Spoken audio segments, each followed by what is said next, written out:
Okay, everyone, good evening. My name is James Burk. I'm the IT director of the Mars Society, and I'm the organizer of our local chapter here in Seattle. And thanks for coming out tonight, and thanks for the AIAA chapter here at UW, Kevin and his team, for helping us organize this event. So tonight's speaker is Dr. Robert Zubrin. He's the founder and president of the Mars Society, as well as the president of Pioneer Astronautics in Lakewood, Colorado. And Robert literally wrote the book on how to send human beings to Mars with a realistic plan that has a realistic cost and time frame. And over the years, Robert has continued to advocate for a positive human future, most recently with his Moon Direct plan, which you can read about in some articles in the national media right now. And I've been proud to work alongside Robert for the last 20 years, and I'm looking forward to the next 20. Ladies and gentlemen, Dr. Robert Zubrin.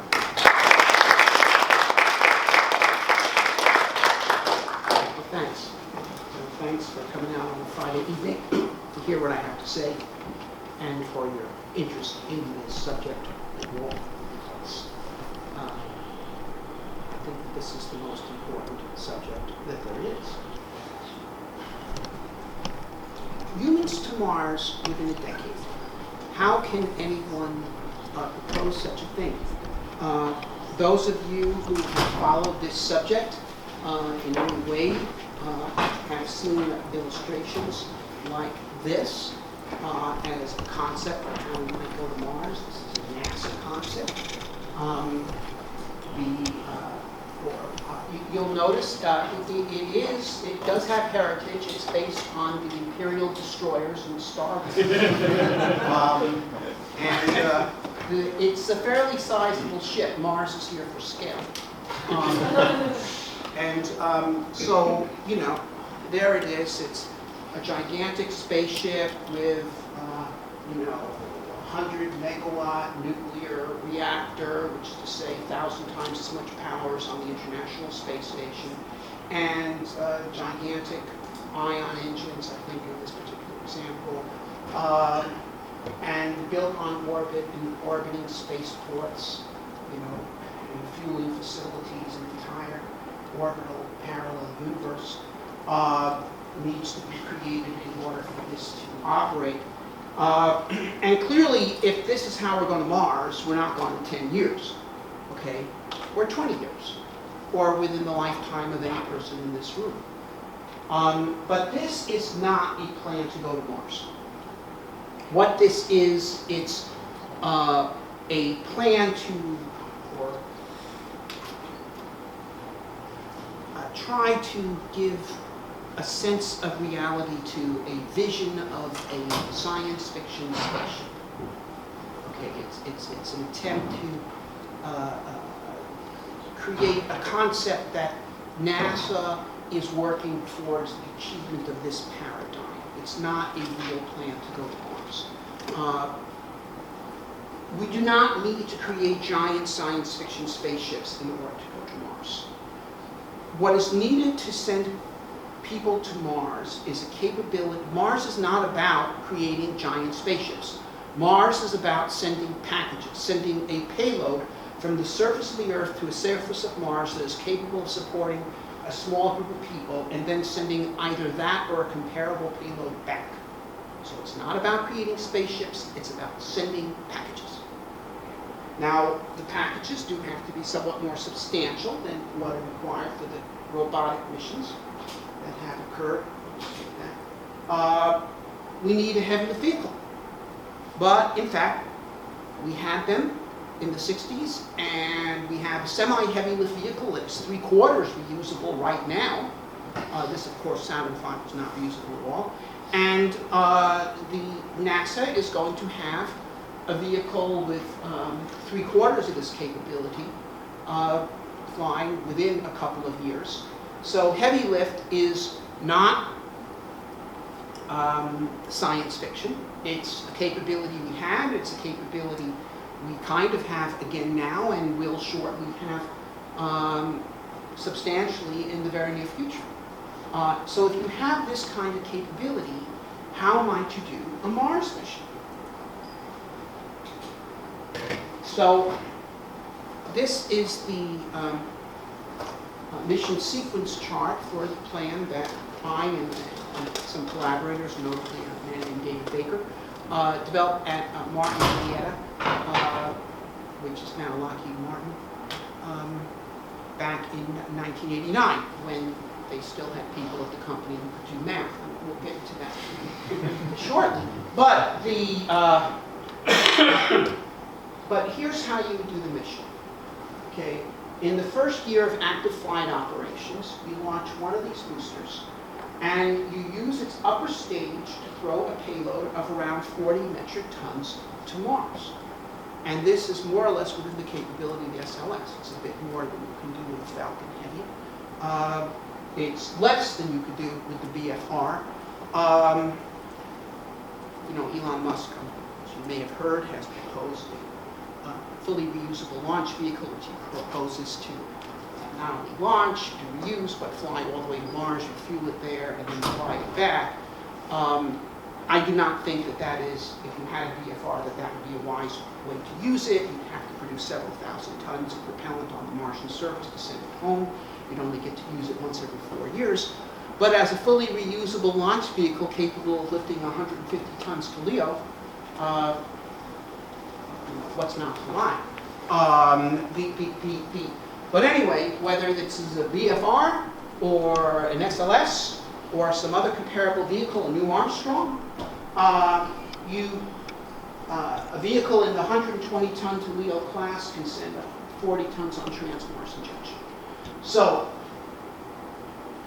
this first payload going to Mars is going to Mars on a minimum energy trajectory. Home transfer takes 8 months to get to Mars. Okay. Then when it gets close to Mars, it opens its aeroshield. It aero captures from the interplanetary trajectory into Mars orbit. And then after we check it out and check out the weather and make sure that it's a good time to come in, we then direct it into the atmosphere in a more substantial way, use the aeroshield to plow us down to subsonic speeds, then we pop a parachute, come down slow, and then put ourselves down softly on the surface of Mars, just like we did with the Viking mission in 1976, or in a rather different style with Curiosity in 2012, and which we will hopefully do with the InSight mission at the end of this month. It's approaching Mars right now, and it's on to do a propulsive landing after a shoot. So it's landed on Mars. Now, what is it that we have landed on Mars? The payload consists of a number of things. The primary object is the Earth Return Vehicle, or ERV, shown here. Now, this is a little rocket ship for flying back to Earth from Mars. It contains up there a small cabin, 5 meters in diameter, 5.5 meters tall, 2 decks, each with almost 3 meters of headroom. So somewhat tight-ish quarters for a crew of 4 to do a 6-month voyage from Mars to Earth in the final phase of the mission. However, no one is in it now. Then, in the lower 2 stages here, these are methane oxygen rocket propulsion stages. However, they are not filled with propellant. If they were, this thing would weigh about 6 times as much as it does, and it'd be much too heavy for a launch vehicle in the Saturn V class to throw to Mars. However, in some of the lower stage tanks, we have around 6 tons of liquid hydrogen, probably in gel form, and then slung below the vehicle, not shown in this diagram, is a light truck, like a little pickup truck. And in the back of that truck, we got a little nuclear reactor with a power of 100 kilowatts. So 100 kilowatts, that's like 130 horsepower. That's the power of a medium-sized car. So we're not talking about a gigantic nuclear power plant that powers a city. Just talking about a nice little putt-putt nuke sitting in the back of a truck. Okay. Now, after it is landed, the truck is telerobotically driven a few hundred meters away from the landing site, unwinding a cable off the back of it as it goes. And then, in a convenient place, preferably a depression in the terrain, possibly a little crater, possibly just a downslope, a reverse side of a little hill, we put it down, and then that's to shield the landing area from radiation. And then we turn it on, and now we have power at the ship.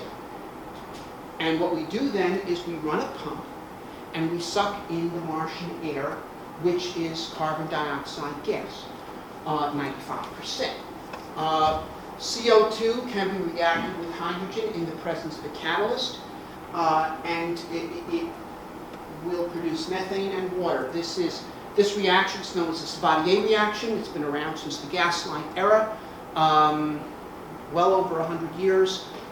It has an equilibrium constant driving it forward of like 10 to the 6th, so it goes to completion with a one-pass reaction, and it takes no power to run it.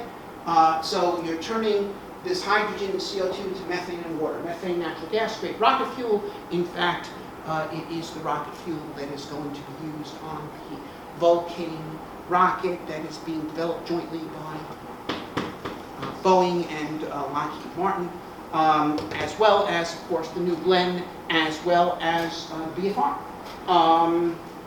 Methane is in style now. Anyway, it's good fuel. It's got the second highest performance of any realistic chemical rocket fuel, but the highest is hydrogen, but it's much denser and easier to store and manage than hydrogen. So from a practical point of view, it's quite competitive with hydrogen. And so that's our fuel. The water, we take, we electrolyze it. Okay, I imagine you've heard of this reaction. Once again, 19th century industrial chemistry, we split water into hydrogen and oxygen.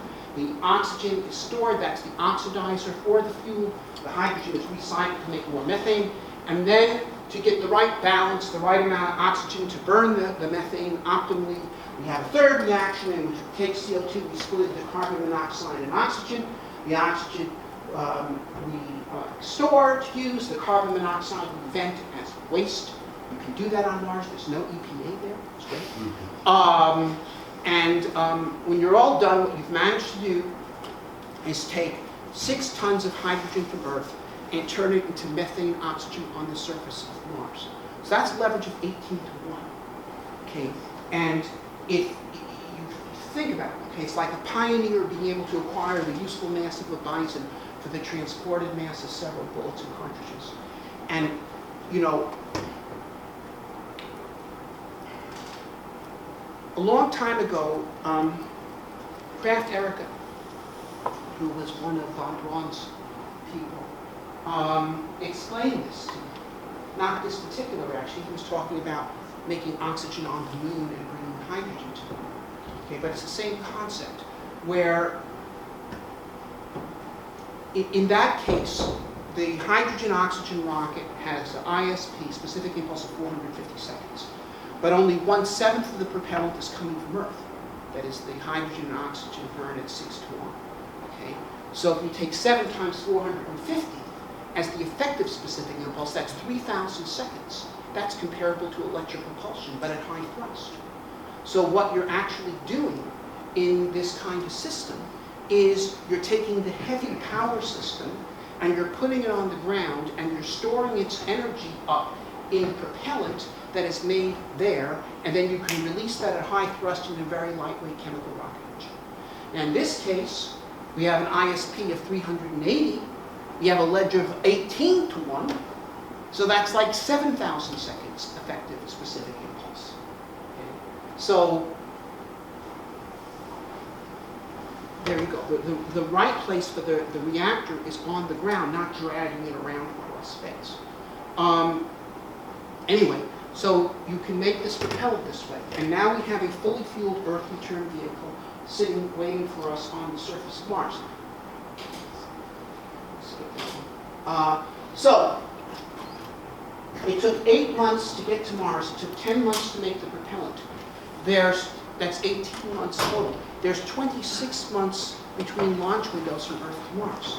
So long before the next launch window has opened up, we will know that we have a fully fueled Earth return vehicle sitting waiting for us on the surface of Mars.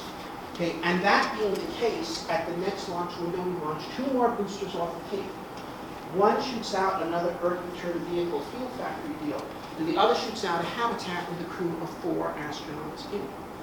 Now, because our return ride is waiting for us on the surface of Mars, we don't need to fly to Mars in an Imperial Star Destroyer, or even a comparatively modest Millennium Falcon.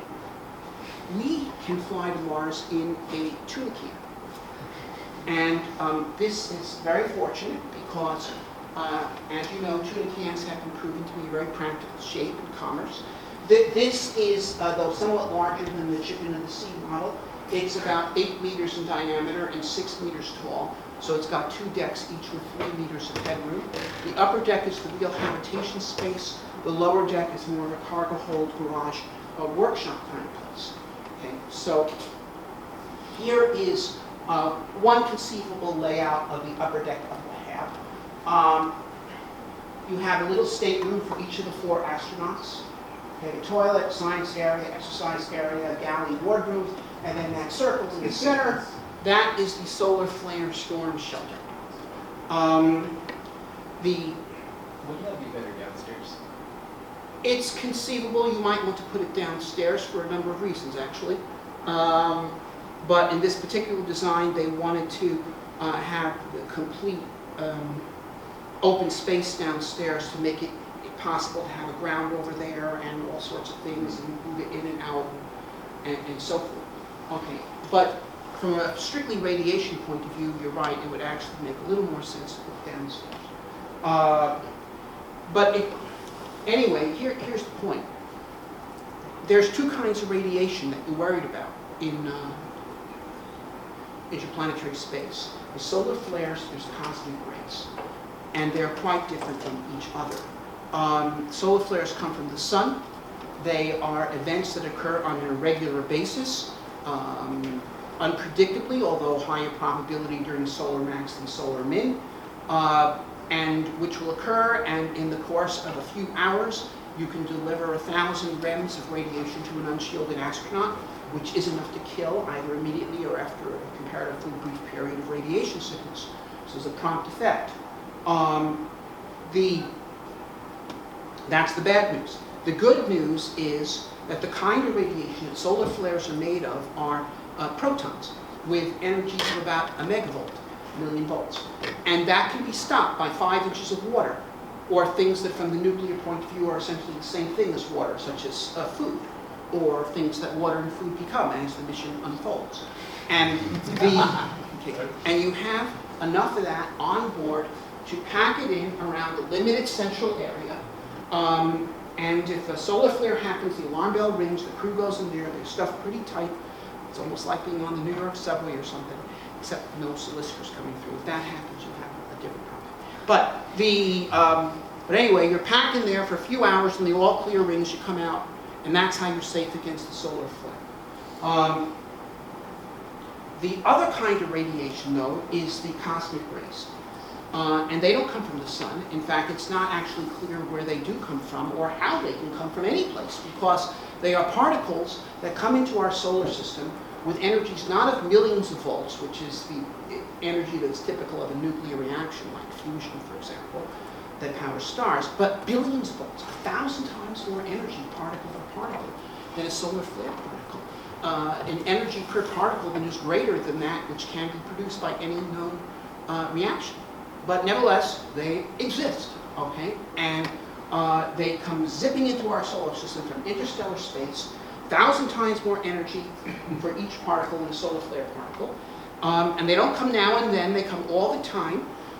They don't come in a big rush, they come as a constant drizzle, it's kind of like Seattle rain. Just all the time, never stops. And you're going to take the dose, because it would take meters of shielding to effectively stop them. But the good news is the dose just isn't that big. It's about 50 rem, half a sievert, for each year you're in interplanetary space if you're in the Earth-Mars part of the solar system. And we're going to be in space for a year on this mission, because it's half a year out, half a year back.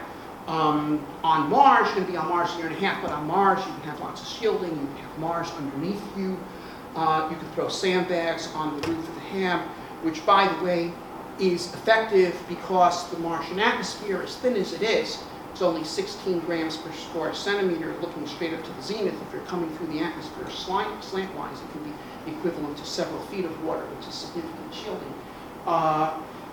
So really it's the zenith that you have to block out if you want to shield yourself from Mars. But anyway, 50 rem. You're going to get 50 rem. What's 50 rem? Well, if you're a 35-year-old woman, you're not 35, but just kind of imagine. It'll happen. If you got 50 rem, you would have about a 1% chance of getting a fatal cancer at some time later in your life. In other words, it wouldn't necessarily be something you would see happening during the mission. It's a 1% chance you get cancer later. If you are a 35-year-old man, it would actually take 80 rem to produce the same risk because men don't have the risk of breast cancer. If you were older, it would take even more rem. Older people have less statistical risk of getting cancer from radiation, also they have less time to get it. And then if you're younger, it's a little worse. So wait till you're 35 before you go to Mars, right? I assure you NASA will make that possible.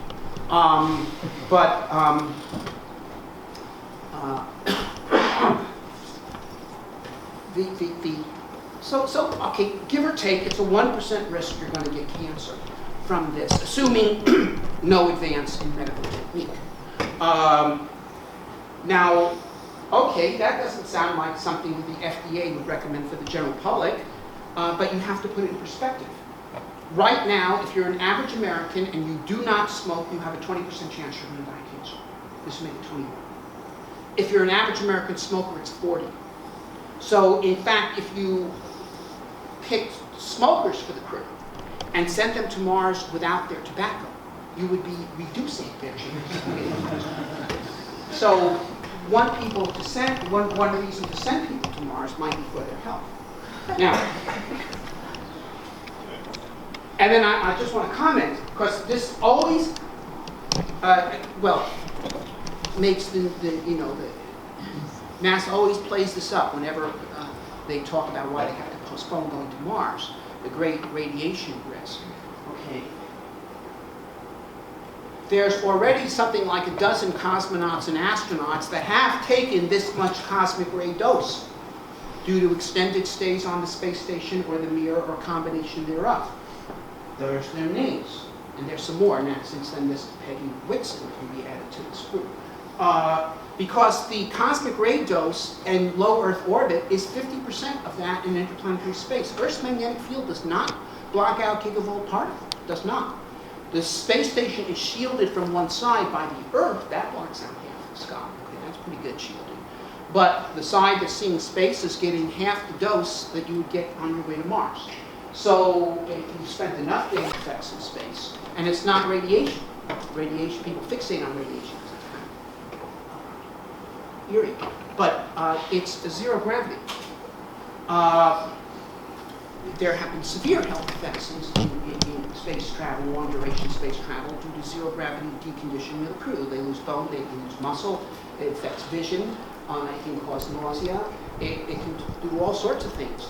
And the same people that complain endlessly about a health effect that we haven't seen, and which is going to be very small statistically, are not willing to do anything substantial about a health effect that we see all the time, predictably, with every astronaut, and which would be a severe detriment to the mission, where you're going to Mars, you're going to do field exploration, and we have this Mars desert station. The first thing anybody learns when they go to the desert station and they go on their first EVA wearing the spacesuit and start hiking around is that it's a physical activity.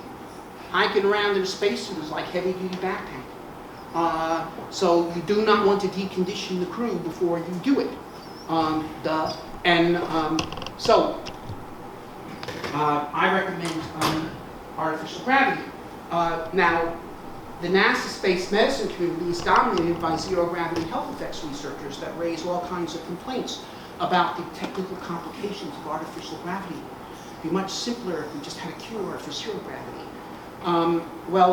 You may be interested. There's a great book called Scientists Against Time by J. Baxter Finney. It won the Pulitzer Prize in 1948. It is about the U.S. scientific war effort in World War II. And it's comprehensive. It covers everything. Yes, the atom bomb and radar and proximity fuses and anti-submarine warfare and penicillin and DDT and all sorts of things. And included in this list was the battle against hypoxia. They start flying these B-17s, made right here in Seattle, above 20,000 feet, and the pilots start blanking out, and the planes start crashing even though there's no crowds around. What's happening? Well, doctors said, well, it must be hypoxia. They're not getting enough oxygen there. I said, this is a very interesting medical problem. Maybe we can find a cure. And the flight engineers come and they say, no, here's the answer. You have an oxygen tank, and you put on a mask, and even though the pressure is less than half of that sea level, you're breathing pure oxygen, you'll have all the oxygen you need. The doctors get these mechanics out of the room. This is a medical discussion. They threw them out for about 6 months. They focused on trying to find a cure for hypoxia, thereby avoiding all the engineering complications of oxygen masks. But of course they couldn't. And yes, there are concerns with oxygen systems. If a tracer hits it, you could cause a fire in the plane, it's extra weight, it could fail, yada, yada, yada. But these sorts of complications are utterly trivial compared to changing human physiology so that people don't need oxygen. Well, it's the same thing with zero gravity. Okay, the complication of using a rotating spacecraft is absolutely trivial compared to changing human physiology that we have lived for the last 400 million years since we left the ocean in a gravity environment. Okay. Anyway, so how do we create artificial gravity? I guess you can't really see it, but over there is the trans-Mars injection stage from the booster that threw the payload to Mars. It's flying to Mars too. Okay, when this was being launched, okay, here's the stage pushing up. It's sitting with its bottom here, so that the gravity vector feels this way. Then it turns around, pulls the cord out, just like the Apollo capsule getting out and pulling the LEM out of the S4B stage of the Saturn V. Anyway, it pulls the cord out. Now you've got this thing stretched. It's about a mile long. You spin this at 1 RPM. You have Mars gravity in the hand. Spinning it at a little less than 2 RPM, you can have Earth gravity on the hand. Okay,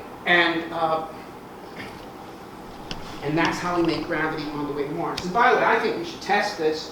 If we're launching Dragons to the space station, we could take one and separate it from the upper stage and pull the tether out and spin that assembly up, and we could experiment with this in low Earth orbit. I think we should do that. Both experiment with artificial gravity and also experiment with Mars gravity, because we got with that. But anyway, that's how they go to Mars. And so they avoid the long duration effects of zero gravity. All right, so they are flying to Mars on a 6-month trajectory, a bit faster than minimum energy. I call it a medium energy trajectory. Why 6-month trajectory? And by the way, this is an average 6-month trajectory. Depending upon the year, it can be shorter, it can be a little longer. InSight this year is getting to Mars in 6 months. It was launched in May, it's arriving in November, that's 6 months. Okay. Now, that just happened to be because it's a favorable year. They weren't particularly trying for that. But you can get to Mars in 6 months. Anyway, you can send the people to Mars with an average trip time of 6 months instead of the canonical 8 months minimum energy, with only a little bit of extra propellant. It just takes a little extra push to get there that fast. So one reason then is you say, well, gee, if I want to get to Mars fast, I can do it without too much extra propellant by making it 6. If I try to do it before, it takes a lot more propellant. It's not worth it, but little extra juice gets me there in 6. You say, okay, fine, 6 sounds reasonable. Is that your only reason? Why not 5.5 or 6.3, okay, or something like that?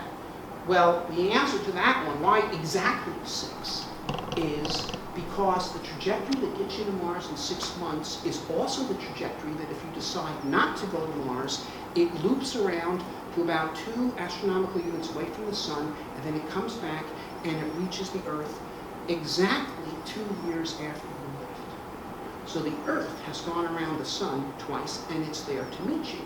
If you tried to go to Mars faster than 6 months, you would loop out further into the asteroid belt, and you'd come back a little more than 2 years after you left, you'd miss the Earth.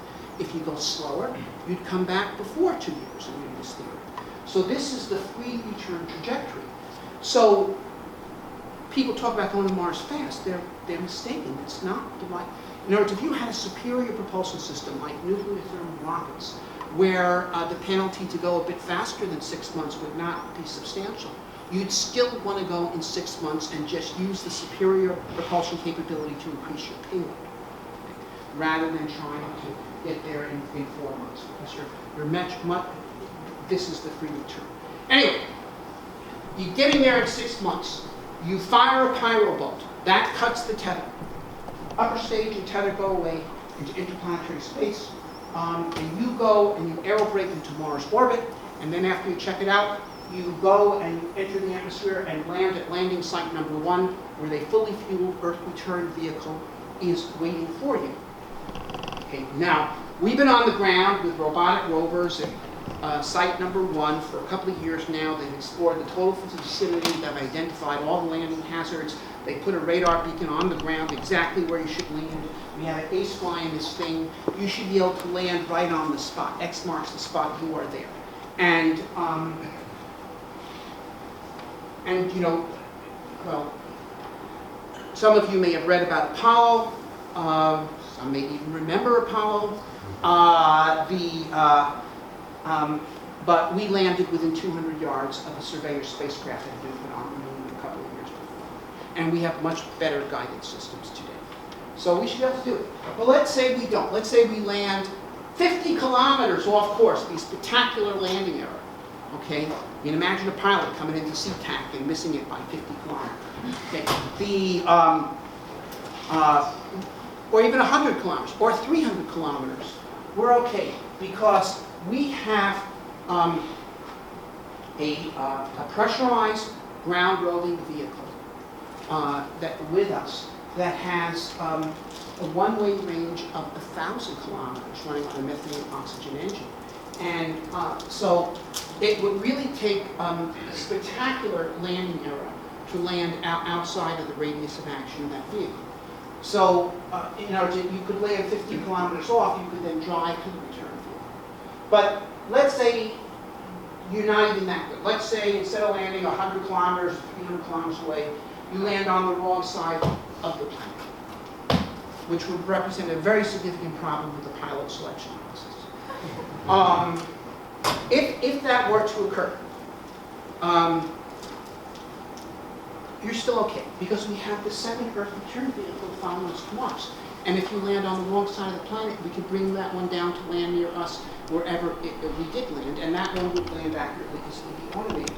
Now, in that case, we would be depending upon the fuel synthesis operation to operate in real time, as opposed to having been done previously before you ever flew.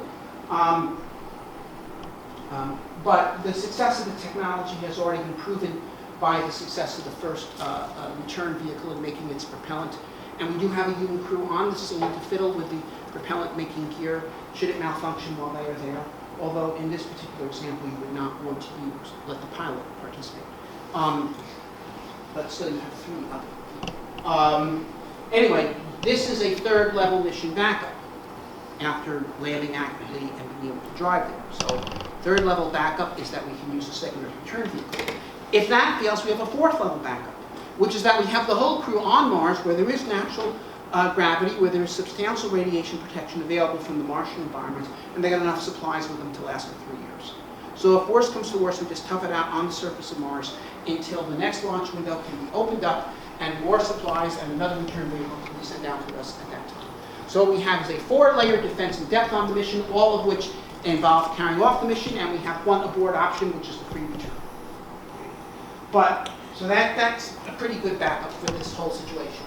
But of course, we don't really want to use the second return vehicle. That's meant for the next mission, which is going to fly there in year 5 of the operational sequence, along with another return vehicle, which is their backup, or which otherwise opens up landing site number 3.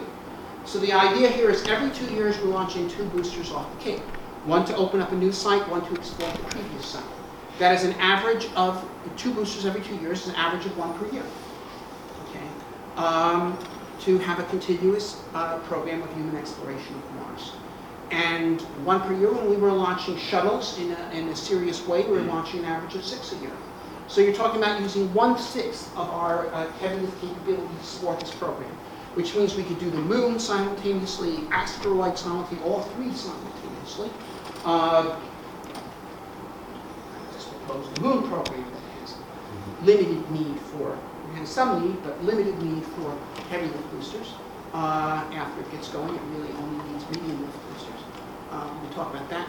But but anyway, it means we can have a multifaceted program that is opening up the entire inner solar system going on simultaneously. And to be clear, I'm known correctly as a Mars guy, but I'm not against having a moon base. I want to have a moon base. If you had a Mars program, you'd also want to have a moon base, not because you need the moon base to go to Mars, but you need them to pay some of the salaries of the people running your launches for you. That is, you want to spread the costs of maintaining the personnel that is supporting your launch vehicle operations, which you have to pay whether you launch 1 booster a year or 5 boosters a year. Anyway, so there you go. So they landed on Mars. The second return vehicle has landed a few hundred kilometers away, where it will start making propellant to support the next mission. Okay, it's available for you in case something goes south on the Earth return vehicle that you're planning on using. You can take the other one. So you've got 2 complete Earth return vehicles, either one of which can take you home.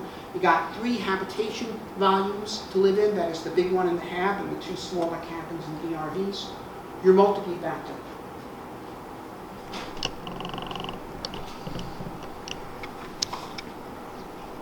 This is an actual photograph of the Mars base.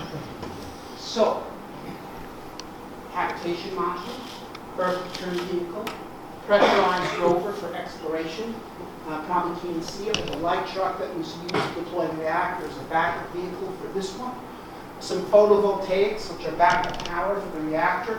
That's in the background. You can also make backup power by running the engine on the car. This is not a mission critical element. This is a greenhouse, an inflatable greenhouse. It's an experiment in learning how to grow crops on Mars for the benefits of future missions, future bases. For a Mars expedition, it is simpler to just bring your food. You want to recycle your water, you want to recycle your oxygen, but just bring your food is lighter and simpler than growing it. But eventually, when you have a permanent Mars base, you do want to go to grow your food. Anyway, so you're going to be on Mars for a year and a half. Now, what are you going to do on Mars for a year and a half? You're going to explore. Okay, and first of all, the reason why it's a year and a half is because, well, you actually have 2 options. You're either going to be on Mars for a year and a half, or you're going to be on Mars for a month. Okay, but if you're on Mars for a month, the trajectories you take will have you be in space not for a year, but for 20 months. So you'll be 20 months in transit, 1 month on Mars. If you do it this way, you're 18 months on Mars and 12 months between 2 transits. So this way you're spending 60% of the mission on Mars, 40% in space. The other way you're spending 95% of the time in space, so only 5% on Mars. And the time on Mars is the productive part of the mission. That's why this mission, which is known as a conjunction class mission, in my view, is much superior to the other mission, whose only point of merit is minimum time away from Earth, which is known as the opposition class mission. But I feel that if your criteria of merit is minimum time away from Earth, you simply shouldn't leave. You'll do it. So 6 months out, 6 months back, year and a half on the surface. We're going to do substantial exploration in a year and a half. What are we going to explore for? There's all kinds of things people want to explore for on Mars. There's geology and mineralogy and atmospheric science and all sorts of things that professors like to write papers about so they can get tenure and put their kids through college. And that's fine. But there's really, though, 2 sets of questions that make Mars of interest, not just to professors seeking tenures after publication. but to the human race at large. The first of these questions revolve around the issue, is there life on Mars? Okay. Here is a real photograph of Mars. This was actually taken by Viking, 1976. And what you can see here is water erosion features on the surface of Mars. Quite a few of them. Okay, dry riverbeds. No canals on Mars, but dry rivers, absolutely yes. And in fact, since this time, we have found dry lakes, what looks like the basin of a dried up northern ocean. We have found salt deposits on the shores of these lakes. We have found large areas of Mars, of the soil that is 60% water by weight, and I'm talking about continent-sized areas. And in fact, just recently, this past year, we have found an underground lake of liquid salt water on Mars. Okay, so there's still liquid water on Mars underground. We'll get to that subject in a minute. That's very important, because that is a place where life could still exist today. And if they found one lake, there's probably lots of them. Found ground-penetrating radar. And then most recently, also ground-penetrating radar on the Mars Reconnaissance Orbiter. The lake was found by the European Mars Express, GPR, but they found glaciers on the surface of Mars. Glaciers as far south as 38 north, which is the latitude of San Francisco, that is south of you, and covered by like a meter of dust. So within shovel distance of the surface. There was once liquid water on Mars. There is, well, there still is liquid water in Mars. But, so, if the theory is correct, that life is a natural development from chemistry, wherever you have appropriate physical and chemical conditions for a sufficient period of time, and there wasn't enough time on the basis of the geological evidence that is available, it looks like Mars had liquid water on it for 1 billion years, which is 5 times as long as it took life to appear on Earth after there was liquid water here. Okay? If that theory is correct, that life is a natural emergent phenomenon from chemistry, wherever you have the water and reasonable temperatures and lots of chemical elements, which Mars has, and sunlight, of course, and all this, then life should have appeared on Mars.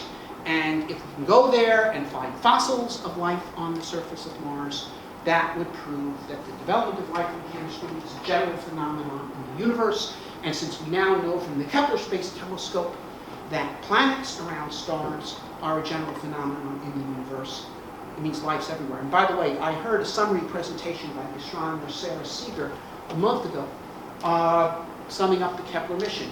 And the final chart is, on the basis of the data available, we conclude that 1 in 5 stars has an Earth-like planet in its habitable zone.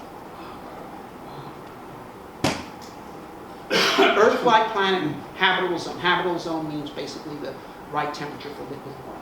Okay. So if life forms wherever you have an Earth-like planet in its habitable zone, it means that there's 80 billion living planets in the Milky Way galaxy. All right, that's impressive. And furthermore, since the whole history of life on Earth is one of development, from simple forms to more complex forms, manifesting ever greater capacities for activity and intelligence, and in fact, ever more rapid evolution. Okay, the ability to evolve is itself adaptive. If life's everywhere, it means advanced life is everywhere. It means intelligence is everywhere. It means we're not alone. This is something that thinking men and women have wondered about for thousands of years. And furthermore, if we can go to Mars with astronauts who can set up drilling rigs who drill down into the dirt, half a kilometer, reach the liquid water, we can bring some of that stuff up and see if anything's living in it now. And find out whether it is like Earth life or something different. You know, all Earth life is the same. I mean, fundamentally. That is, it all uses the same information technology, RNA, DNA. It's, you know, so whether you're a bacteria, a mushroom, a crocodile, an owl, or a person, you all use the same alphabet. Okay, it's just spelling different words and creating different structures. And the same amino acids, of course, go into the DNAs and everything. Now, that doesn't have to be. Yeah, sure, we and the French use the same alphabet, but the Russians use a different alphabet, although organized on some of the same principles, but the Chinese have a completely different system, and so forth. So, does life all use the same alphabet? You know, are they all either English or French? Or, you know, are there some Russians and Chinese and Arabs and, you know, other kinds of alphabets out there and other kinds of life? So this is really worth finding out. And in this conjunction, I want to say something, because there are people running around right now saying we must not send people to Mars, because if we do, we will confuse the issue. We will not be able to tell if we find any life there, whether we brought it or if it was there first. Okay? Now, I want you to think about that. Now, first of all, if it's different than Earth life, then obviously we didn't bring it. If it's fundamentally different, i.e. uses a different alphabet, we didn't bring it. If it's superficially different, that is, it uses the same alphabet, but you're looking at bacterial forms or something that are just we've never seen before on Earth, you didn't bring it. Okay, what if it's the same? How would you know whether you brought it or not? Well, it's simple. Okay, if it's native, it has a past on Mars. Okay, if you find life forms on Mars, if they are identical to Earth life, but you also find fossils of them, biomarkers that were there previously, it was native. Unless you're like, you know, the creationists believe there's no evidence that the dinosaurs ever existed, because God might have created the fossils and put them in the Earth when He created it 6,000 years ago to fool us and test our faith in the Bible as opposed to those people who want to believe in the geologic past. If we find life on Mars that is native, it will have fossils, and if you find the fossils, you know it's native. Now, if you find life on a Mars that is identical to Earth life, and there's no evidence that it existed in the past, then you brought it. Okay? It's that simple. Okay? If it's native, it existed there before you, by definition. Okay? And there will be some evidence of that.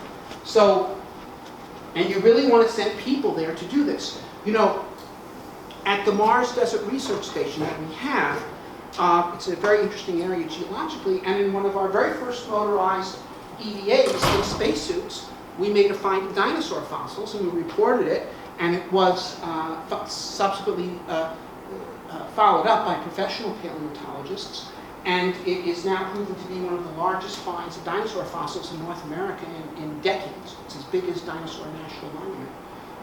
But I can tell you, because I was there that day, that no robotic rover would have found that fossil.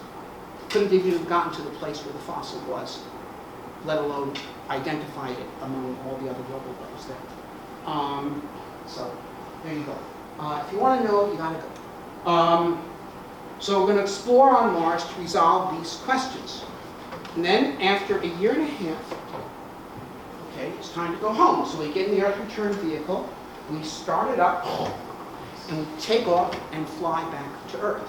We leave behind on Mars the habitat, the reactor, the greenhouse, the vehicles, the solar panels.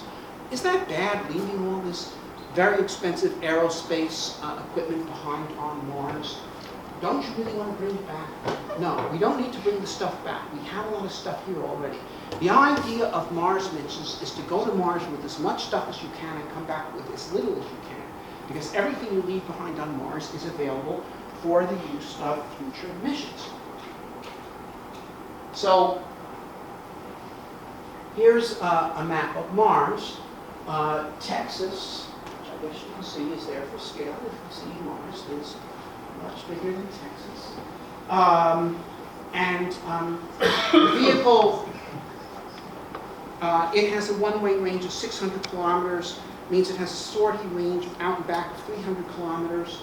So if you're landing at the center of one of these circles, you can pretty much explore the interior of one of these circles, which is a roughly Texas-sized piece of territory, while you're there. And the centers of these circles, of course, this is just one arbitrary set of mission plans, are separated by 500 kilometers. So if you're in one habitat, you could drive all the way to the next and resume exploration of a more interesting area. So if you're in Texas and exploring, you can go to New Mexico, which is more interesting, and so on. So, but after a number of these missions have occurred, and I don't know whether it's 8 or 6 or 10, we're going to know the answers to these fundamental questions of is there life on Mars? And at that, we'll know if there was and what its characteristic forms that it managed to attain and all that, or else we'll have at least a fair degree of certainty in a negative answer, if it turns out to be negative. And at that point, the fundamental questions about Mars are going to shift from is there life on Mars to, in my view, a more interesting question. Will there be life on Mars? Because, look, the most important thing to know about Mars is this, that Mars is not just an object of scientific inquiry. Admittedly, it's a very important object of scientific inquiry. It's the Rosetta Stone for letting us know the truth about the potential prevalence and diversity of life in the universe. But it's more than that, because what Mars actually is a world. It's a planet. It's a world with a surface area equal to all the continents of the Earth put together, that has on it all the materials needed for life and therefore technological civilization.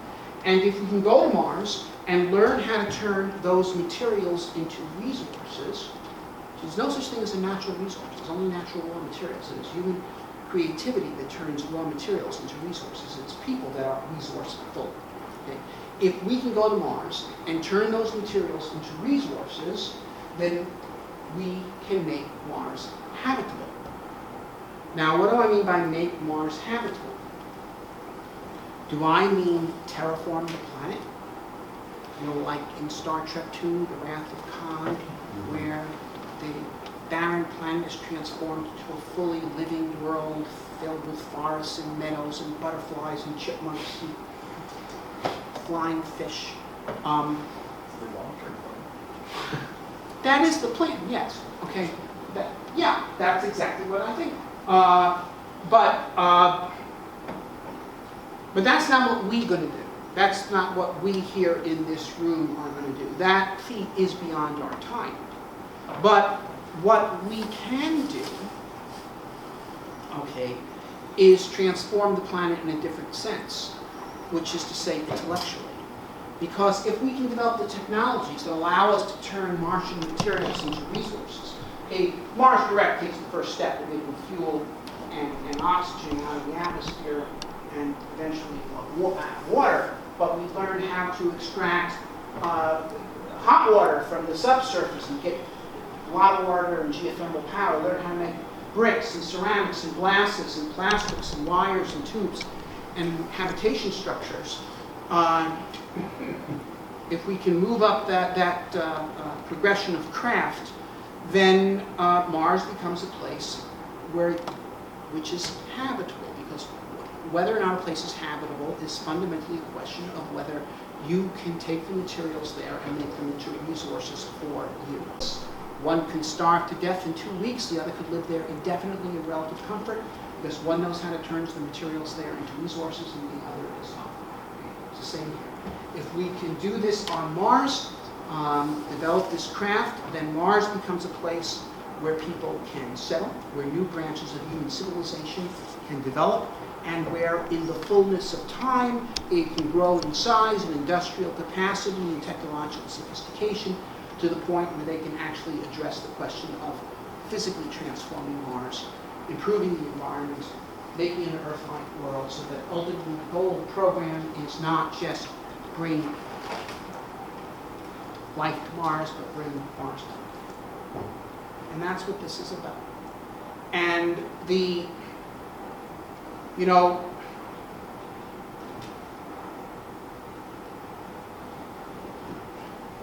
recently had cause to reflect over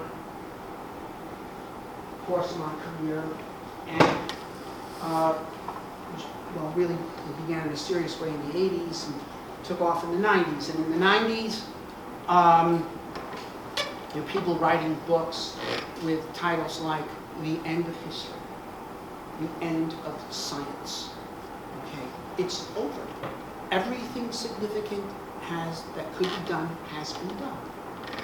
Everything significant that could be discovered has been discovered. It's been a lot of fun, scientistic, but too bad. well, you know, if you look at the discoveries that have occurred during that period, starting with the launch and repair of Hubble and the other grand observatories, and the various planetary missions that started to be successful in the mid-90s on to this time, the various rovers to Mars, Hubble, Spitzer, Chandra, the Kepler Space Telescope, and so forth. We certainly were not living at the end of science in 1994, whenever the book was published. And we're certainly not living at the end of history. Rather, it is my view that we're living at the beginning of history. That, you know, okay, we've just had this, we're in the midst of this great age of discovery with NASA's space science program, the telescopes, the space astronomy, the planetary exploration. This has been epic in its success, absolutely epic. Now, the manned space flight program has been adrift in this period. You know, we're not any further out in space now than we were in the 1980s when I began my participation in the space program. My entire career has gone by. I mean, I was 17 when we landed on the moon. If anybody told me then that I'd be 66 and we wouldn't be on the moon and Mars and lots of other places, I would have thought they were crazy. Okay, but here we are. However, precisely because of this drift in the manned space program and also in the advance of space launch through the government's program, this has created an opening for the entrepreneurial space companies. That is, where there's a problem, there's a solution. And it has stepped forward. And people started trying in the 90s, and admittedly, at first the efforts were quite feeble and could not really be taken seriously, but now it has become extremely serious. And in particular, the accomplishments of SpaceX have been historic. Because what Musk has done is not merely developed an assortment of interesting space capabilities.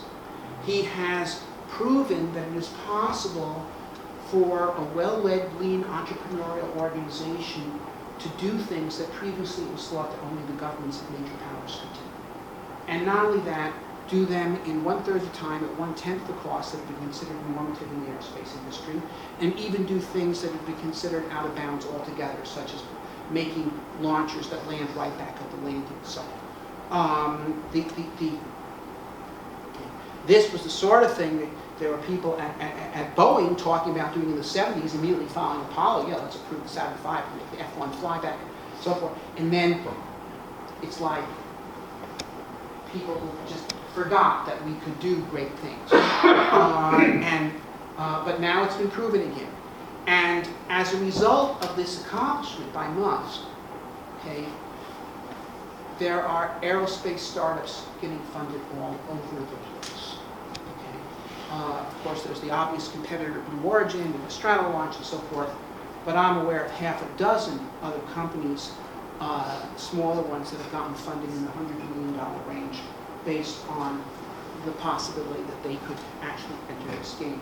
And not only space launch, there are now fusion power startups getting funded precisely for this reason, with serious money, up to $500 million in some cases. Because once again, fusion is one of these things like cheap space launch that people, you know, become cynical about. Oh, it'll happen someday. Yeah, that's what they always say. But here it is. People start saying, maybe it really isn't a technical problem. Maybe it's an institutional problem. And maybe I'm the one with these guys that can solve it. So I think we're going to see fusion for this reason, because of this breakthrough in space launch. And we're going to see cheap space launch. And we're going to see rockets that can take off from Seattle and fly to Sydney in half an hour or 42 minutes or whatever it is. And that's a market not of 100 launches a year, but not just that route, but all the different intercontinental routes from coastal city to coastal city, 1,000 flights a day. which will give you the market to actually create true cheap space launch and open up the solar system to development, settlement, works. So we're living at the beginning of history. Okay, really, right now, this is it. I envy you, but I think most of the people in this audience are probably aerospace students. You have arrived at exactly the right time. You are in a comparable, in fact, better situation than somebody who was graduating in aerospace in 1962 and had a chance to participate in Apollo. I graduated in 74. It's called missing the bus.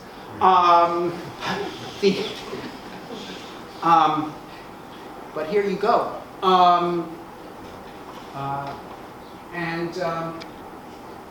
I think if we pull this off, then in your time, in your career,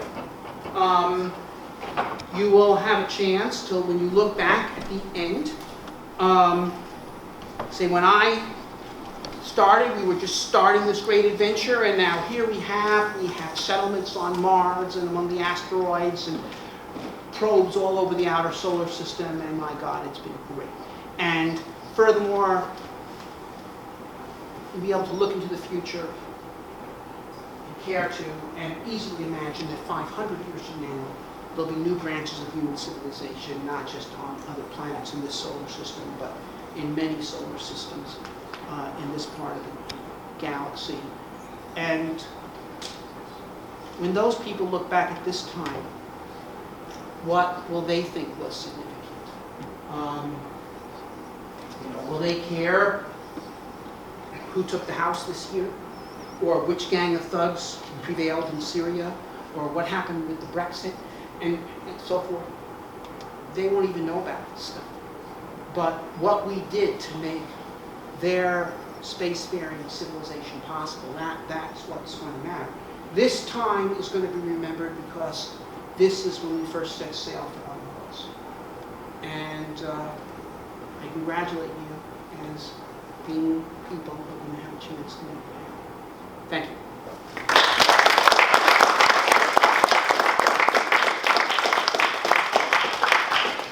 I think we have time for some questions. I'd love to take questions. Sir.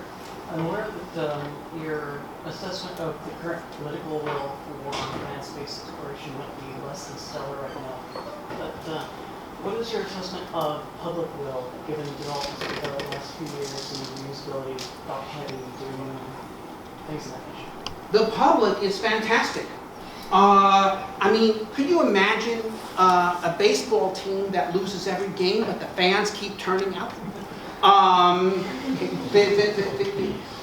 Here you have NASA, whose human spaceflight program has basically stagnated for 4 decades, and the public is still with them. And we've got a budget right now, $20 billion a year. Do you know what $20 billion a year is? If you took the average NASA budget from 61 to 73, that is the Apollo period, from Kennedy's speech through the final Skylab missions, and you turned it into today's money, and summed it up and divided it by 13 years, it's $20 billion a year. That is, they're being funded at Apollo levels right now, and the public is totally on board, and there's nobody saying we demand you shut that. Everything else is controversial in our political world right now, except, any significant one in the NASA budget. And so the public's not the problem, okay? The problem is a deterioration both in the NASA leadership and in the political class. Now, let me draw a distinction. There's 2 parts of NASA, which I've mentioned, that have remained tremendously productive, and that's the space astronomy and planetary exploration groups. They are purpose-driven, their accomplishments have been epic. The human spaceflight program, on the other hand, has become vendor-driven, not purpose-driven. Okay? They are not spending money to do things, they are doing things in order to spend money. Okay? They have a ridiculous program right now called the Deep Space Toll Booth, Gateway, where, you do not need a space station in lunar orbit to go to the moon. You do not need one to go to Mars. Okay, this entire proposition is absurd. It's like me offering you the following deal. I want to rent you an office in Saskatoon. You got to pay to build the building. It's going to be $100,000 a month rent for the next 30 years. There's no exit clause. You must spend a month every year there in Saskatoon, and you must fly through Saskatoon on your way to anywhere else for the rest of your life. That's the deal being offered here. If you want to go to the moon, you need to go to the moon. They say we can't go to the moon, we don't have a lunar lander. Well, if you weren't spending the money on a lunar toll booth, you could have a lunar lander. And then you could actually go to the moon. And so on. And I could go on.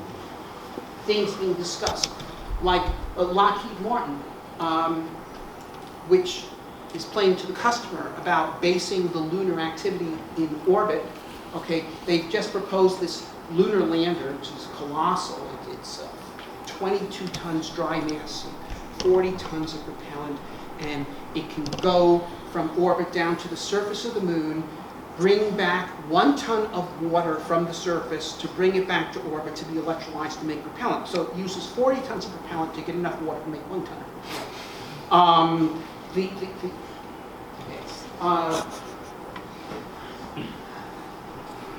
Okay, anyway, so you have a deterioration in the quality of the NASA leadership, in particular in the human spaceflight realm, which is degenerated from a crusade to a business to a racket.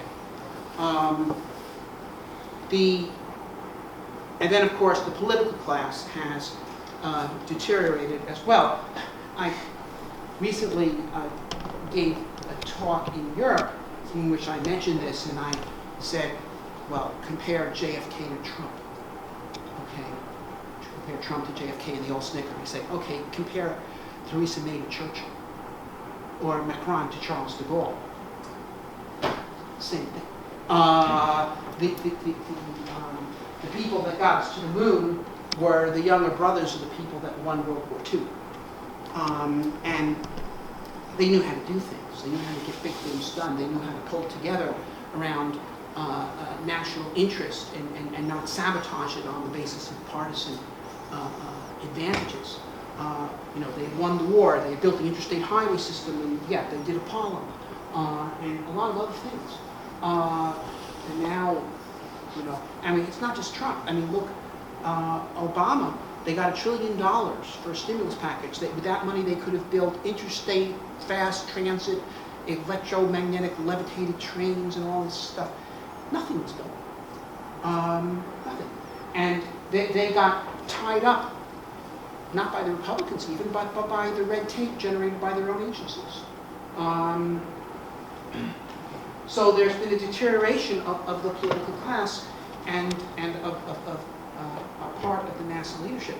But, as I say, precisely because of the failure to perform of the NASA human spaceflight program and the people who were trying to develop cheap space launch, the SLS is really a variant of something that was originally called Shuttle C. Okay? And I worked on that in the 1980s. It's been 30 years in development. It still hasn't flown. And a lot of money's been spent. Saturn V, they cut the contract in 1962, it flew in 1967. Okay? And for a lot less money. And a lot more innovation along the way, as we all knew. So yeah, but I do think the public is there in our corner. In fact, much more so than it was in the 60s, because we've had a whole generation of people growing up with increasingly this vision of the spacefaring future before them. When I was a kid, you'd go to the public library, the whole science fiction section of the library was like 2 shelves like this. I mean, I read every science fiction book there was in the public library. Every single one. And it wasn't that hard, because there were 20. But now you've had generations growing up watching Star Trek and various other things like that. And there's a general understanding that a proper future will need to be a spacefaring future. And so the public's there, And now we have this entrepreneurial revolution going on. And so it's going to happen. Sure. That's actually a two-part question, but one is, how much is the price for the, like you had the 1 year, the 2 year, and the 5 year?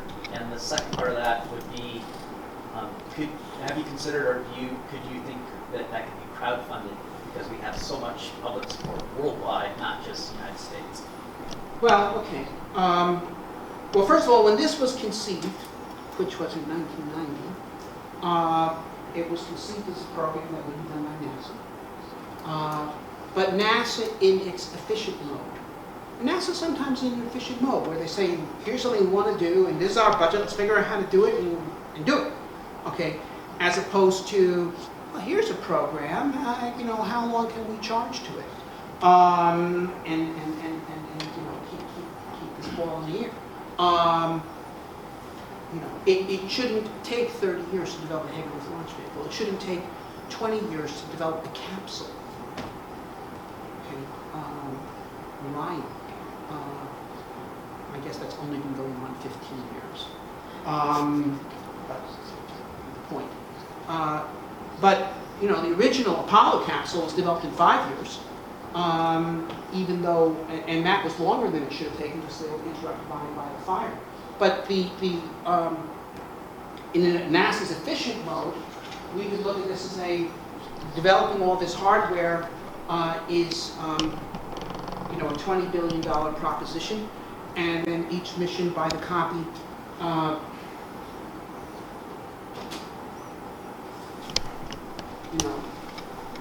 see, there it is. Look at that. Okay, doesn't that look a lot like the SLS? That drawing was made in 1988 of that vehicle. Okay, but yeah, there's that thing, and a cab module for the Moon and Mars, Earth return vehicle, 2 stages to fly back from Mars, 1 stage to fly back from the Moon, and an aeroplane for Mars. But you look at that, there it is, it's $20 billion. You put that up for bids, RFP. We need a launch vehicle.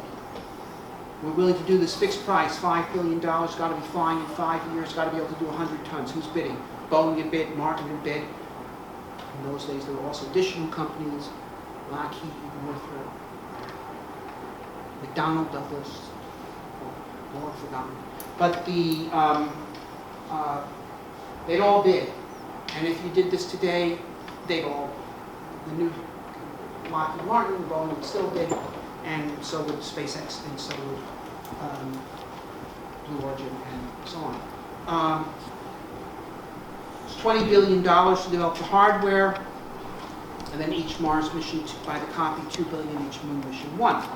Now, here you have Musk is actually working on the VFR, primarily on his own money. And you should know the Falcon 9, medium-lift launch vehicle, was developed on a budget of $200 million. The Falcon Heavy was developed on a budget of $900 million.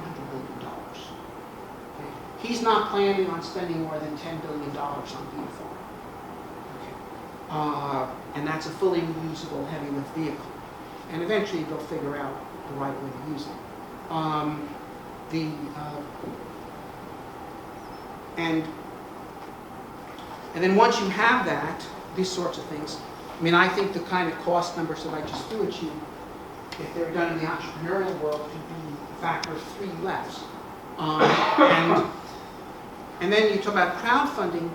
I don't know about crowdfunding, but here's what I think. Okay, there's 7 billion people on this planet, about 1 billion of whom live in the advanced sector. Okay, where you're not worried about whether you're going to have something to eat tonight.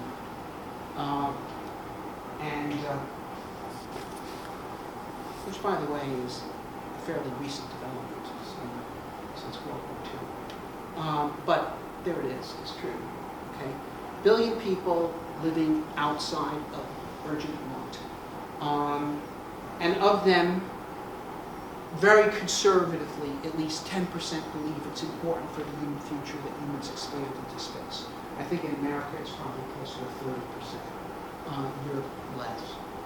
But, okay, we'll just take 10%. That's 100 million people. 100 million people times $100 a year would be $10 billion a year.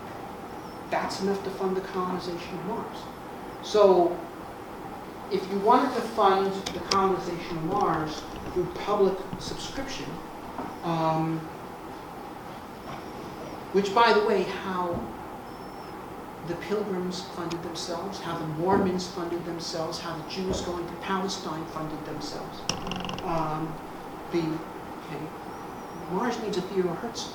Okay, needs a Mars settlement support organization that could organize this base of support and saying, okay, give your $100 a year and to fund the first wave of colonists, and you have this as an organization that people contribute to every year. I mean, this still exists in the case of Israel today.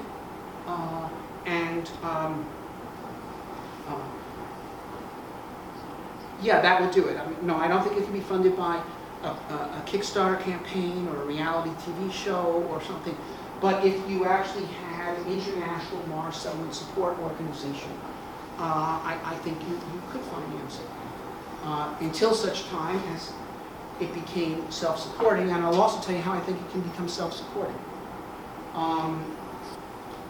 I think the thing that Mars is going to be able to export is inventions.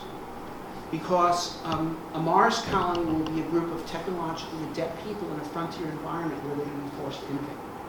And radically, and passionately. And they'll do it. And for instance, you know, you're doing your agriculture in greenhouses, and so your land is very constrained. You're going to want ultra-productive crops. So you're going to be doing genetic engineering of ultra-productive crops. And you're not let somebody come in and say, you can't do this. What if the tomatoes get loose and start killing people? Okay, no, you're just going to do it. Okay, and other things. There's going to be nothing in shorter supply on Mars than human labor power, both in volume and diversity. So you're going to be working on advances in robotics and artificial intelligence, okay, to enable you to deal with this labor shortage. And there's a direct analogy there, by the way, to the colonization of America, where there was tremendous labor shortage here. And so we went in for labor-saving machinery. And Yankee ingenuity and all this kind of stuff. And but on Mars will be raised to the end of power. But those inventions made on Mars can be licensed on Earth. That generally then comes in imports. Other questions? In the back. With the program URC at the Mars Society once, have you been feeling more heartened about the young engineers and scientists that are getting involved with Mars Society and with the interest in Mars travel as well? Well, sure. URC, University Rover Challenge. We have a rover contest in the desert there. I don't know if UW has participated. I don't recall. Yes, we have. Were you there this year? Sadly, no. We've been there for the past 5. I see. Yeah, because I was there this year. I didn't see you. But okay, that's great. Well, we typically this year we've gotten 90 applications from universities. It will eventually be down selected to some number in the 20 to 30 range because we can't handle 90 teams. And so we take the most credible teams and actually invite them to come out to the desert and compete. And so both the response is spectacular and the performance of the robots is spectacular. And by the way, there are now additional contests. We run one in Poland, for example, and in India. And all these contests draw teams from all over the world. You get teams coming from Bangladesh to Utah and you name it. And the Poles do a hell of a job. And anyway, I mean, like, they have these rovers going around in the desert, traveling kilometers across unimproved terrain, in some cases not even tele-operated, but truly autonomous rovers that operate without a teleoperator. So, well, this shows not only that we have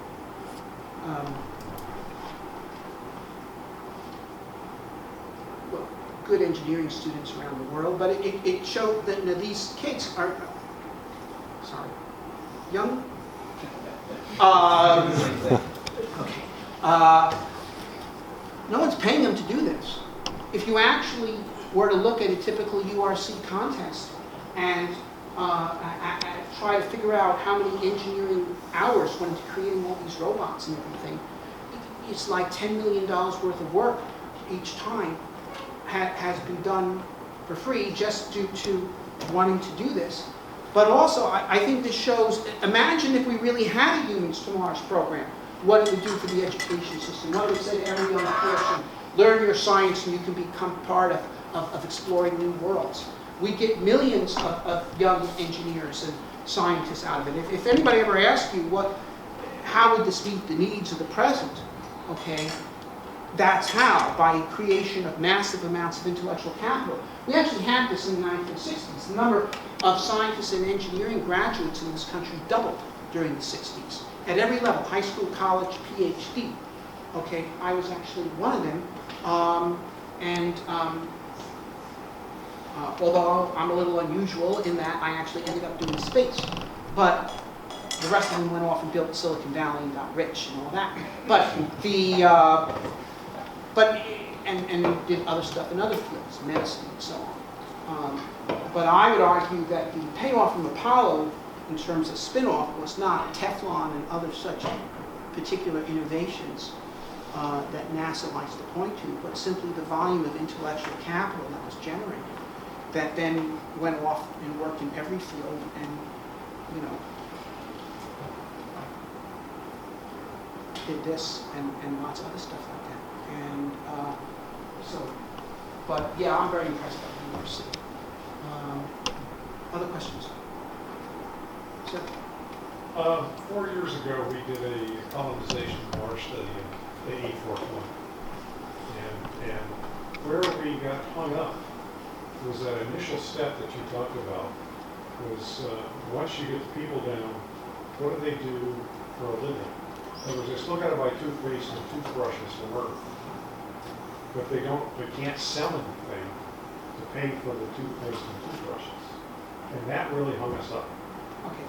Well, I think we can make toothbrushes on Mars. Okay. Toothpaste. But look, here's the thing. Now, oh, by the way, let me mention this. You know, the Mars Society just announced a contest to design a 1,000-person Mars colony. The rules have been posted online. It can be entered by college teams or by individuals. You don't even have to be in college or anything. It can be anyone. And the prizes are substantial. And the top 20 papers are going to get published in the book.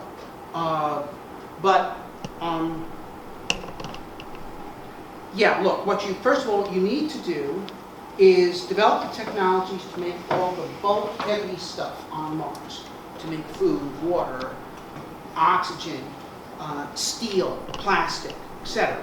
Okay, but how are you going to make this on? You can make a toothbrush on Mars, but how are you going to make this?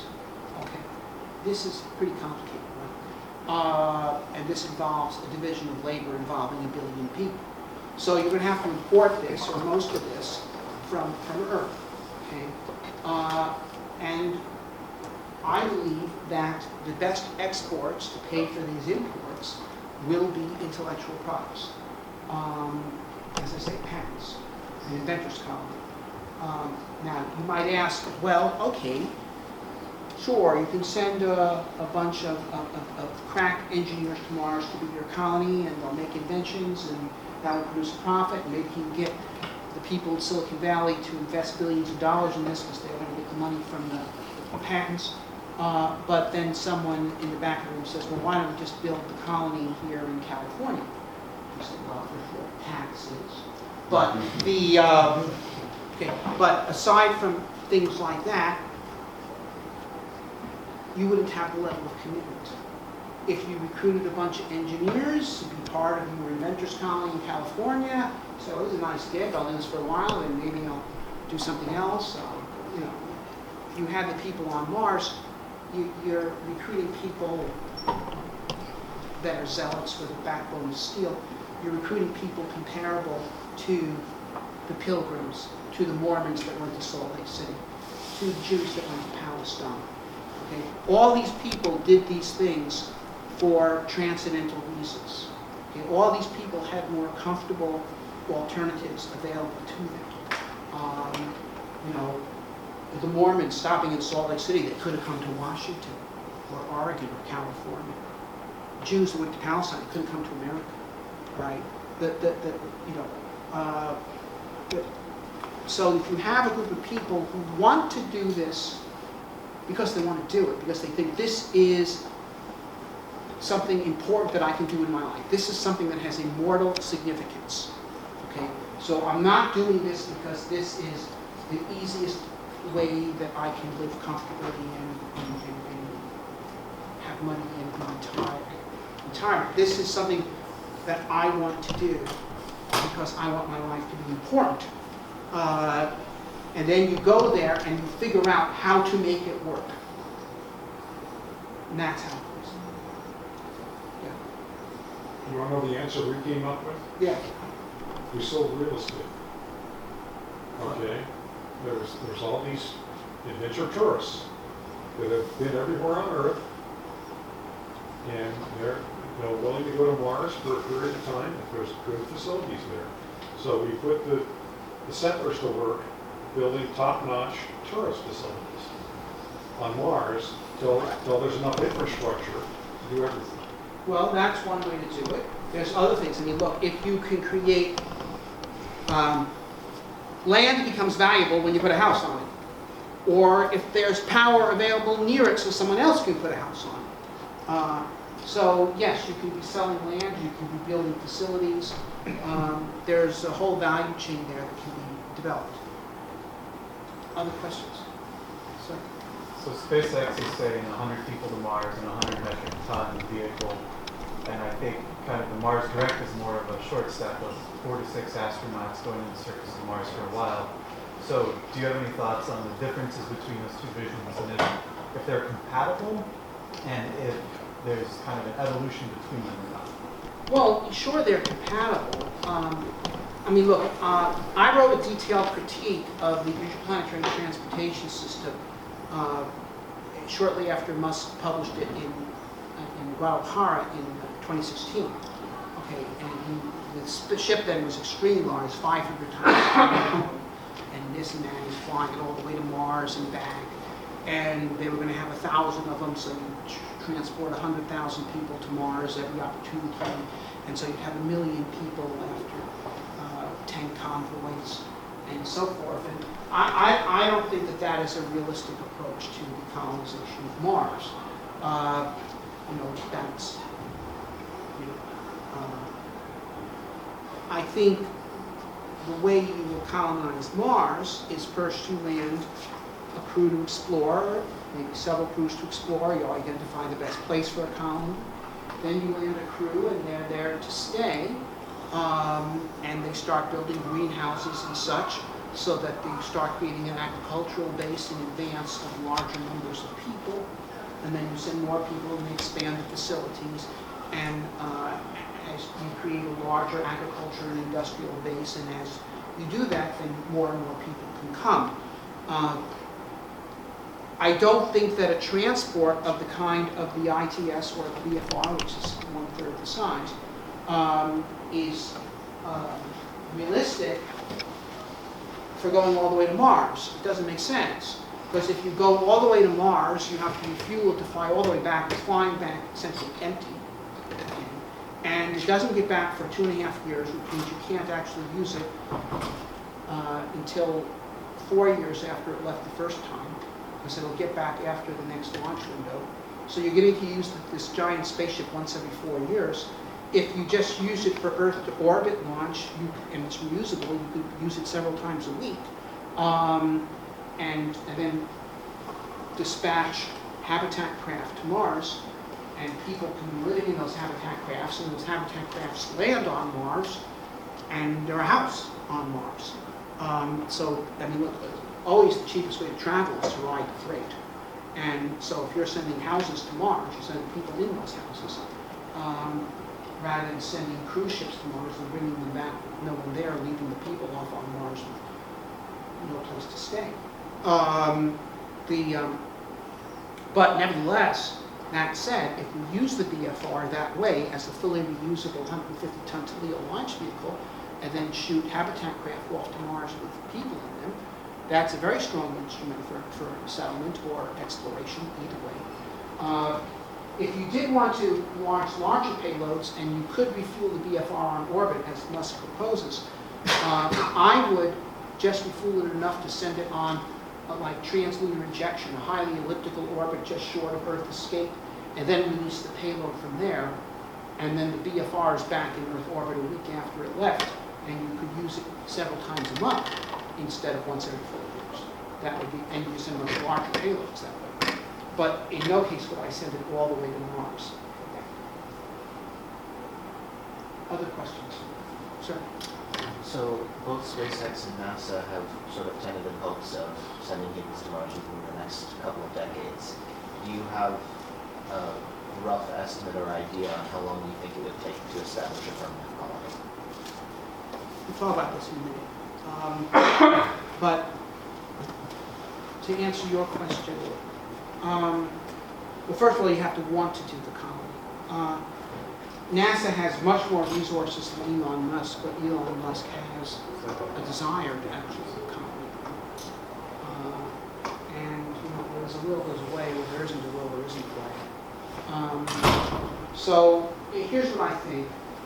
Now, of course, Musk, you know, skates very close to the edge of this. And he's a risk taker. In some cases, in my view, taking risks that he doesn't need to take, as you may have heard. And he could skate off the ice, but he's already proven the point that a company like his can do stuff like this. So if he does skate off, someone else will step forward and pick up the flag. But if he doesn't skate off the ice, I do think that Musk will probably send people to Mars by the end of the 2020s.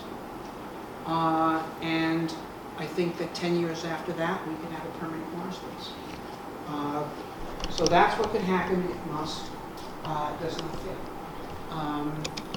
If he does, then things could take an extra decade or so before someone else rises to the challenge. But he has let the cat out of the bag. Now there is something else I did want to talk about. It's in the news. NASA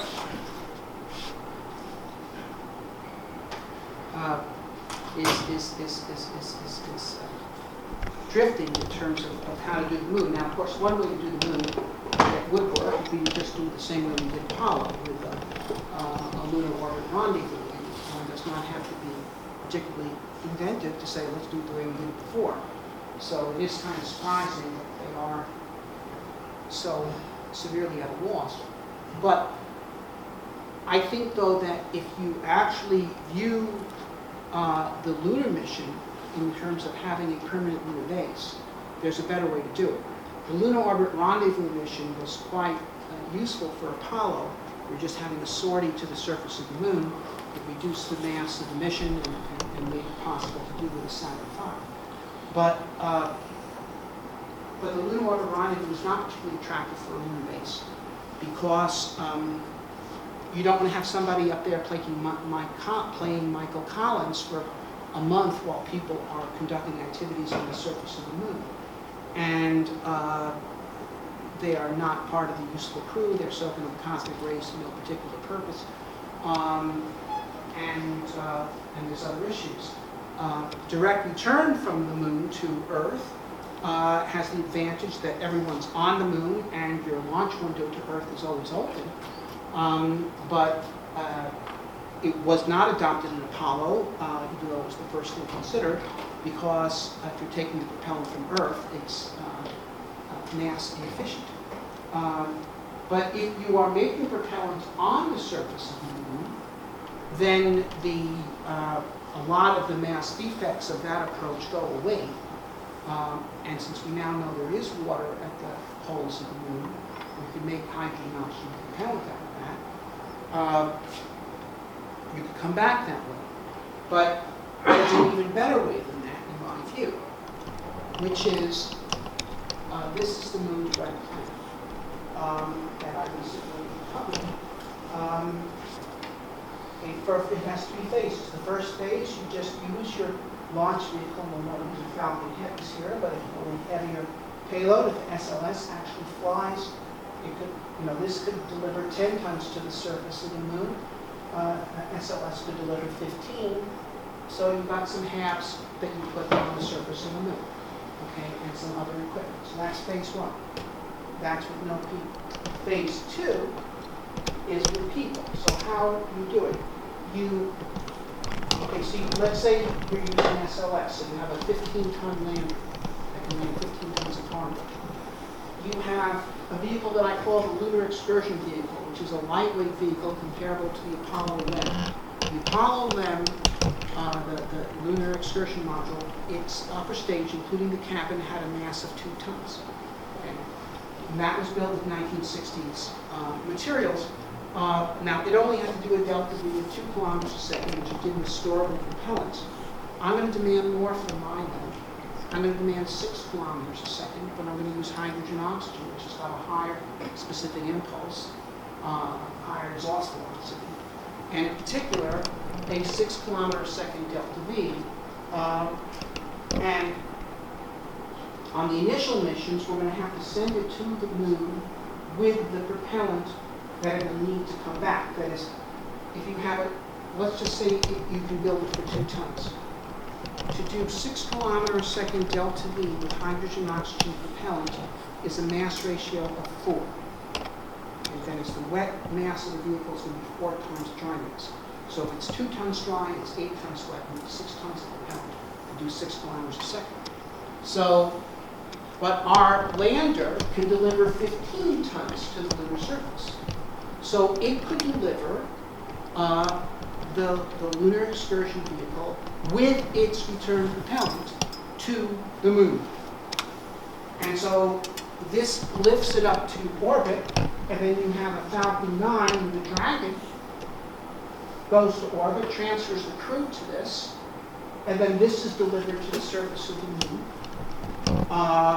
near the base. They can get out of that, go into the base, do operations on the surface of the moon, with the most important operation being to get the manufactured propellant for the lunar ice operation. And then, when they want to fly back, they get in the Lunar Excursion Vehicle, they fly it back to, 6 kilometers a second is the delta V needed to fly from the lunar surface to trans-Earth injection, takes 3 kilometers a second, and then another 3 kilometers a second to capture into low Earth orbit propulsively. Okay. So, what? Could you aerobrake? You could, but not in a lightweight vehicle with no aeroshield. But the idea here is you're coming back, the Dragon is staying in Earth orbit. Okay, and you're either picked up by it or by the one that's bringing up the next crew, okay, and you're taken down to the ground. But then once in situ propellant is available on the moon, and here's the point, then when the LEV only has to fly to the Lunar Excursion Vehicle, the LEV only has to fly to the moon one way, it doesn't have to go there with the propellant to come home. So now you've got a LEV that has come back from the moon, you launch a crew up in a Dragon to get into it, the Dragon can send 20 tons to Earth orbit. So the Falcon 9, can send 20 tons to Earth orbit. So it can lift both the Dragon and the 6 tons of propellant that's needed to send this thing back to the moon. So they can fly back and forth to the moon in this, and the recurring launch cost is only 1 medium lift launch vehicle. So you're fully reusable. And now furthermore, the other reason to have a lunar excursion vehicle capable of 6 kilometers a second is this. Its lunar orbit velocity is 1.7 kilometers a second. If you divide 6 kilometers a second by 4, it's 1.5. It's just short of orbital velocity. That means that a vehicle like this can take off from the lunar base land at a distant location on the moon, that is, do a long-distance suborbital flight, land, take off again, and come back. That is, 6 kilometers a second is the magic number that gives you global mobility on the moon. So you see, if you only had a vehicle that could do 3 kilometers a second and come in an aerobrake, it doesn't give you global mobility on the moon. Whereas this, the same vehicle that can do 6 kilometers a second that can come back propulsively from the moon and capture into LEO, can also be used to travel around the moon doing sorties from the base. So the recurring mission is, it only requires a medium lift launch vehicle to support, and when you're on the moon, you have the capability of doing sorties from the base to do global travel. So it's a far more cost-effective mission architecture. And furthermore, when you're on the moon, you're coming back direct to LEO. You're not doing a rendezvous with the Lunar Orbit Gateway. You're not doing a rendezvous with the Lunar Orbit Capsule, a la Apollo. You're just coming straight home to LEO, that is. And the launch window to Earth is always open, because from the surface of the moon looking up in the sky, the Earth is always in the exact same place in the sky. It's completely invariant. So you can leave any time you like. You don't have to coordinate with anything. Now, of course, once you get to LEO, you do have to rendezvous with an asset in LEO, whether it's the space station or a Dragon or an Orion or a Soyuz or a Blue Origin capsule or whatever. But now you've got multiple assets there that could potentially pick you up. So that's the idea. That's the Lunar Direct architecture. And the point is, the heavy lift vehicles are only needed in the initial stages. Okay, that is to emplace the base in the first place and to conduct missions until you have ISRU available. Once ISRU is available, you no longer need these except if you want to build an additional base, say at the North Pole, or you want to expand your base with an additional pad module. They're only of intermittently needed. But the base can be sustained with just medium lift capability. Now, furthermore, so this is one concept that I have for how we can get the water. The water is in a permanently shadowed crater. Okay, so there's no solar power available here. I mean, you could truck a nuclear reactor into the crater, maybe, but I kind of like short distance power beaming. You know, the O'Neillians talk about beaming power from geosynchronous orbit down to the Earth and converting it to electricity. And that's hard, okay? But that's 22,000 miles, and you have to convert it to electricity, and you've got all sorts of issues that can be brought up. I mean, you know, not microwaving birds and cities, or also the fact that you're competing with much cheaper forms of energy that can be produced on the ground. But here we're just talking about beaming at a few kilometers and not even converting it to electricity, but just collecting it down into the ground to evaporate the water out of the ice and then condensing it in a tank on a trailer and hauling it up. And that's how you do it. And of course, you know, before you got this operational, you could test out some of this by delivering with your heavy lift booster a big tank of water to the moon, and to test your ability to electrolyze it and make it to cryogenic propellant, full fuel a lunar excursion vehicle on the moon. You can do that all robotically even before you send the first crew. You could have a fully fueled lunar excursion vehicle waiting for you on the moon before you send the first crew. So you could do all that kind of thing. But there it is.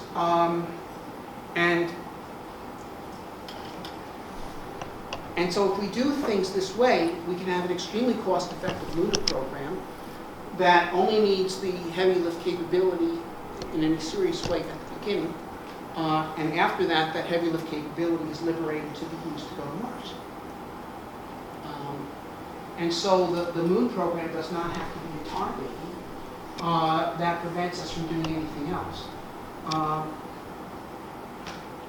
There it is. I just thought I'd mention it.